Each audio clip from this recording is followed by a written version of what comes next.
Hello കൂട്ടുകാരെ, ഇന്നാണ് അശുവിനും school തുറക്കുന്നത്. കാരണം എന്താണെന്ന് വെച്ചാൽ അവർ പഠിക്കുന്നത് മുസ്ലിം സ്കൂളിലാണ് കേട്ടോ. അതുകൊണ്ട് തന്നെ വലിയ പെരുന്നാളിന് ശേഷമാണ് കേട്ടോ അവർക്ക് ക്ലാസ്സൊക്കെ തുടങ്ങുന്നത്. പിന്നെ അശുവിന് യൂണിഫോം ഇല്ലാത്ത കാരണം അവൾ ജാക്കറ്റ് കിട്ടിയിട്ടുണ്ടായിരുന്നില്ല. അതുകൊണ്ടാണ്. അപ്പോൾ ടീച്ചർ പറഞ്ഞു ഫുൾ യൂണിഫോം ഇല്ലാത്തവർക്ക് കളർ ഡ്രസ്സ് ഇടാം. അതുകൊണ്ടാണ് കേട്ടോ അവൾ കളർ ഡ്രസ്സ് ഇട്ടിട്ടുള്ളത്.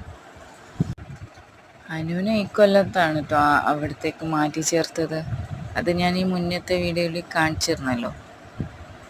അപ്പോൾ വേറെ എന്തൊക്കെയാ, അവിടെ മഴയൊക്കെ ഉണ്ടോ? ഇവിടെ രാത്രി മാത്രമാണ് കേട്ടോ മഴയൊക്കെ പെയ്യുന്നത്.